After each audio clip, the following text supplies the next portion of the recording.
Assalamualaikum warahmatullahi wabarakatuh. Apa kabarnya teman-teman semua? Alhamdulillah, luar biasa, tetap ceria, Allahu Akbar. Selamat pagi teman-teman semua. Selalu semangat pagi. Hari ini teman-teman bertemu lagi dengan Ustazah Yuli dengan pelajaran Sains. Sebelum kita mulai kegiatannya, alangkah lebih baiknya kita berdoa terlebih dahulu. Sikap berdoa, tangannya diangkat, kepalanya ditundukkan. Membaca doa sebelum belajar. Bismillahirrahmanirrahim. Rabbi zidni ilman warzuqni fahman. Artinya, ya Allah, tambahkanlah ilmu kepadaku dan berikanlah aku kepahaman. Amin. Sebelum teman-teman mendengarkan informasi yang disampaikan Ustazah, silakan teman-teman ikuti aturan terlebih dahulu ya. Yang pertama, pastikan fokus ketika menonton video pembelajaran hingga tuntas. Pastikan bekerja tuntas. Dan terakhir, pastikan bertanggung jawab dengan proyek yang dikerjakan. Ada tambahan satu lagi, pastikan teman-teman jika ada pertanyaan tentang materi atau proyek yang sulit, bisa tanyakan melalui video call via WA bersama guru pengampuhnya. Sebelum kita mulai, kita akan bernyanyi terlebih dahulu ya. Nada lagunya tentang bangun tidur.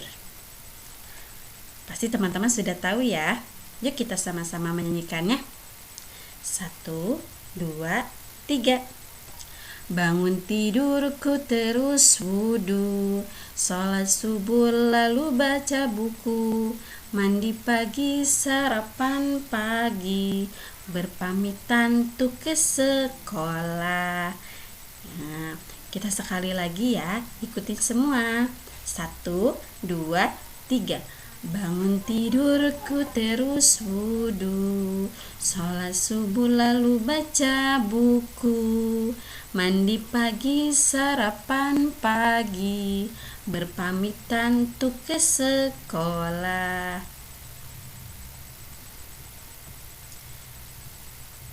Selanjutnya, tadi dari lagunya sudah terlihat ya. Ternyata tema hari ini adalah temanya tentang kegiatanku. Apa itu kegiatan teman-teman? Ustazah jelaskan ya. Kegiatan adalah aktivitas pekerjaan yang dilakukan setiap harinya. Contohnya seperti bangun tidur, merapikan tempat tidur, bersekolah, sarapan, bekerja, dan lain-lain. Itu adalah kegiatan. Subtemanya yaitu tentang kegiatan di pagi hari. Tadi kegiatan sudah dijelaskan ya pengertiannya. Sekarang tentang pagi.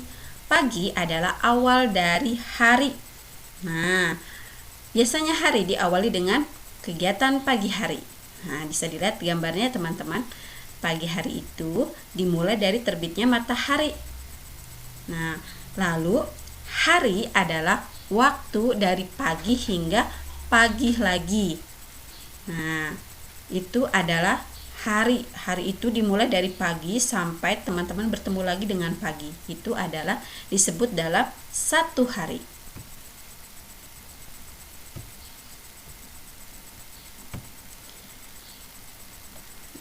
Ternyata teman-teman terdapat di dalam dalilnya tentang pagi hari.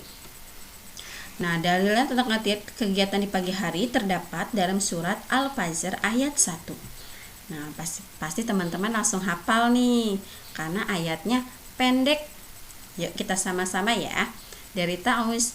A'udzu billahi minasyaitonir rajim.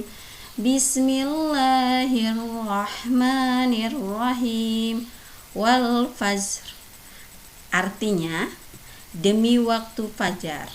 Nah, maksudnya adalah Allah bersumpah di waktu fajar pada saat di pagi hari. Nah, itu adalah dalilnya teman-teman.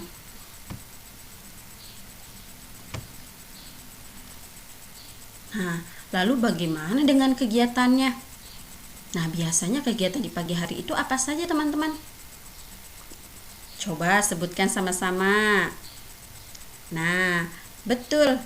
Pagi hari dimulai dengan bangun pagi. Nah, bangun pagi yaitu adalah awal dari kegiatan di pagi hari.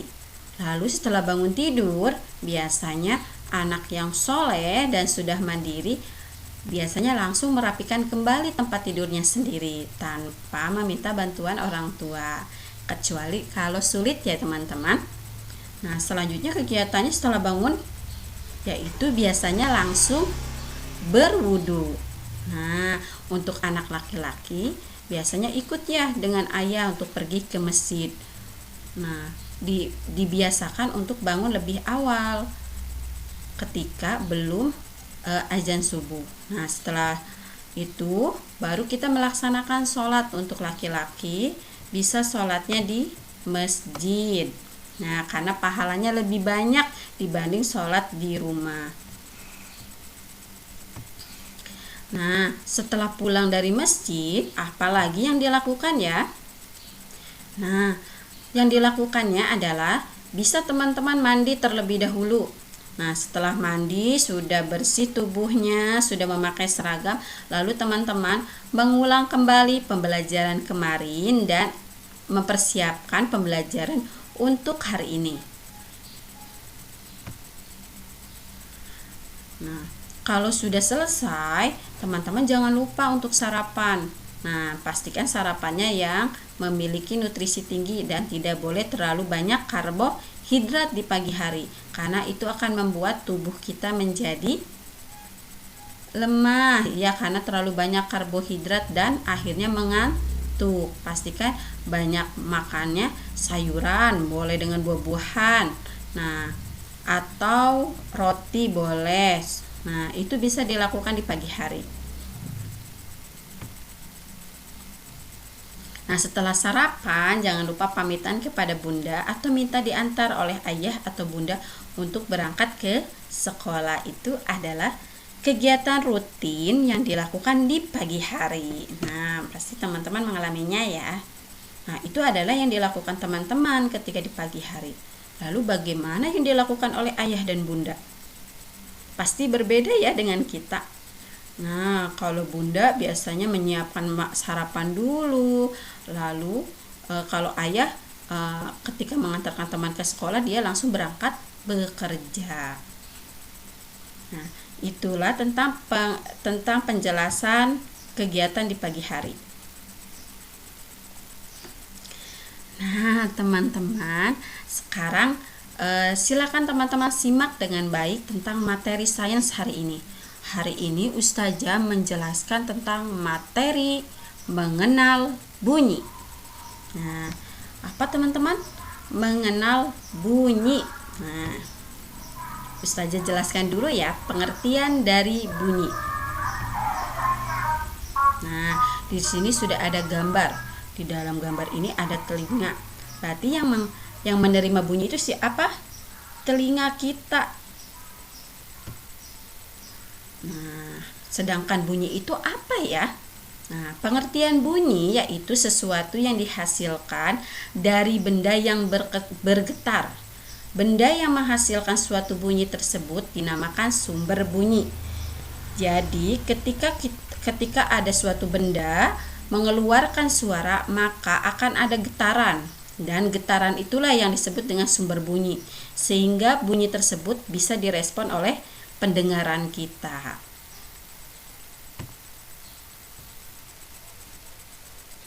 Nah, di sini Ustazah akan menjelaskan tentang bunyi tinggi dan bunyi rendah. Nah, bunyi tinggi biasanya dapat didengar oleh manusia.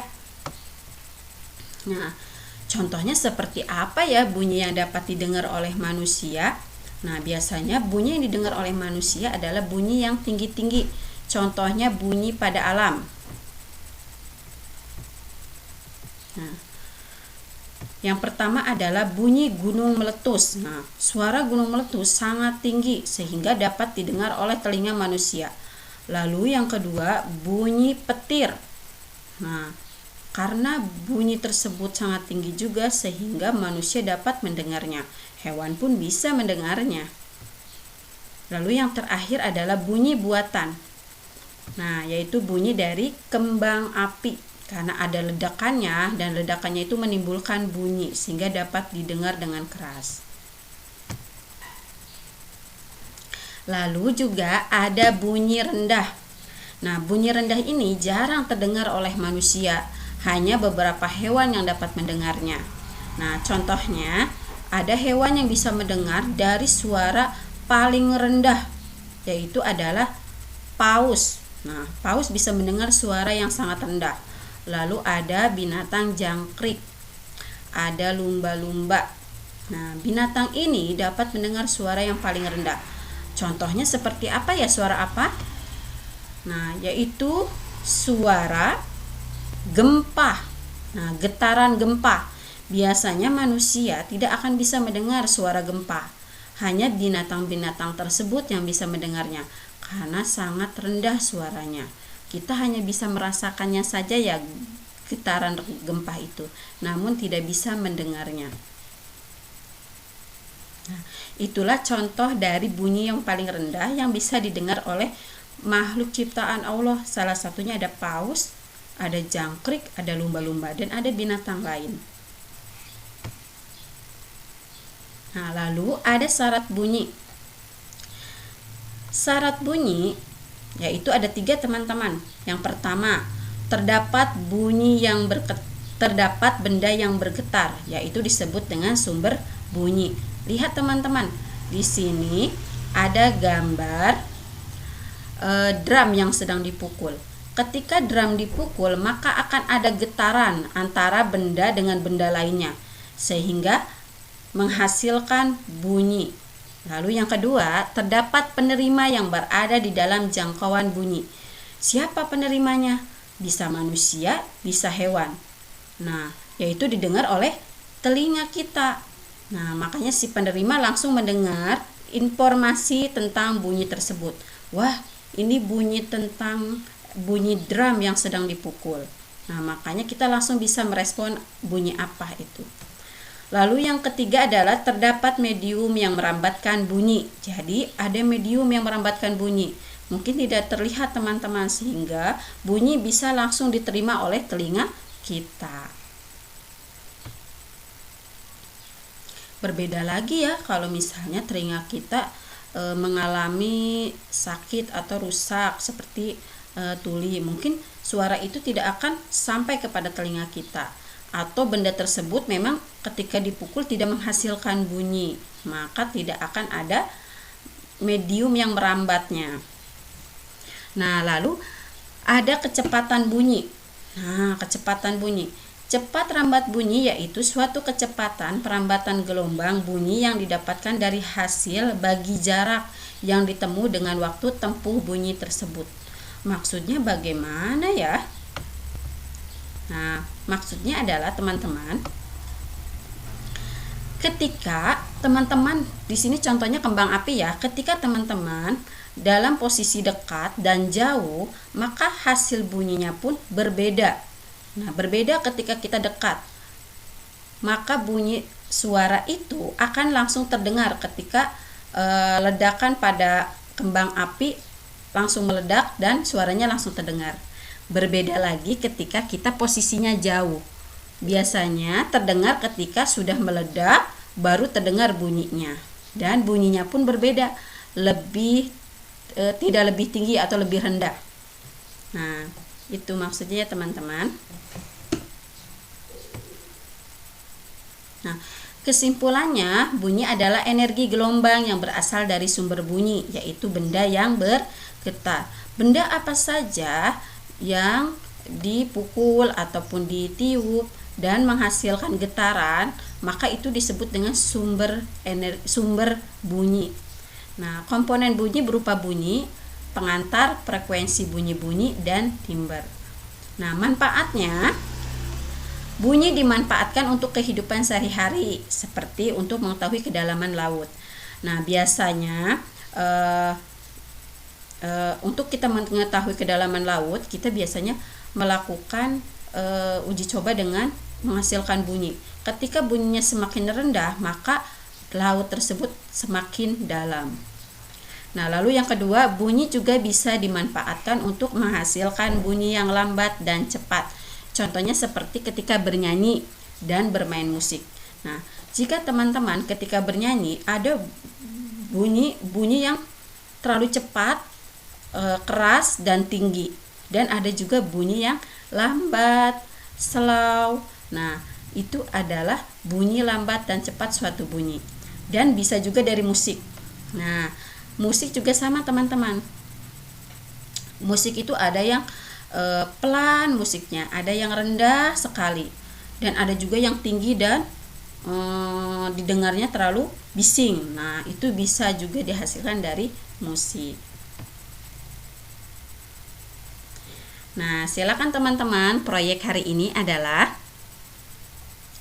teman-teman mempraktekkan suara dari bunyi benda yang ada di sekitarnya, di sekitaran rumah teman-teman ya. Contohnya seperti gelas, alat drum, peluit, trompet, dan lain-lain. Lalu teman-teman hasilkan bunyi dari lambat. Jadi teman-teman hasilkan dulu dari lambat benda sehingga cepat, atau selang-seling dari cepat lambat cepat, atau rendah tinggi suaranya. Nah, lalu hasil dari praktek teman-teman divideokan dengan durasi maksimal 2 menit. Kemudian videonya dikirim ya ke Classroom. Namun jika ada kendala, boleh dikirimkan via WA ke nomor walasnya. Nah, Ustazah contohkan ini.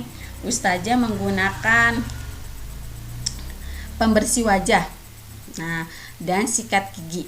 Kira-kira terdengar tidak ya suaranya? Terdengar teman-teman? Nah, ini adalah hasil bunyi. Nah, sekarang Ustazah akan menggunakan bunyi yang rendah sampai ke keras. Nah, atau keras ke rendah. Maksudnya tinggi ke rendah.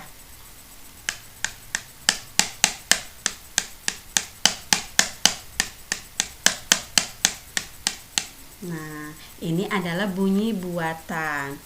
Nah, silakan teman-teman bisa menggunakan alat apapun. Di sini Ustazah menggunakan alat pencuci wajah dan sikat gigi.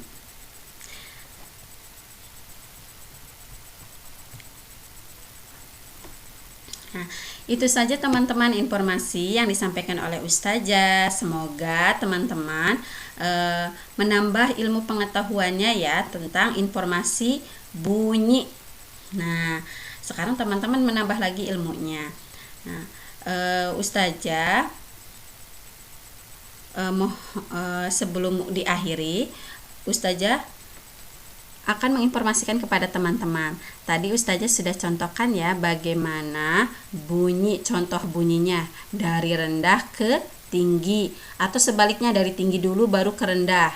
Jadi teman-teman boleh dari rendah ke tinggi atau selang-seling, misalnya rendah tinggi rendah tinggi rendah tinggi. Nah, boleh ya. Nah, seperti itu. Terima kasih teman-teman. Alhamdulillah pembelajaran kita sudah tuntas hari ini. Semoga bermanfaat dan menambah ilmu pengetahuan untuk teman-teman semua. Kita akhiri kegiatannya dengan membaca hamdalah bersama-sama. Alhamdulillahirabbil alamin. Segala puji bagi Allah, Tuhan semesta alam. Assalamualaikum warahmatullahi wabarakatuh.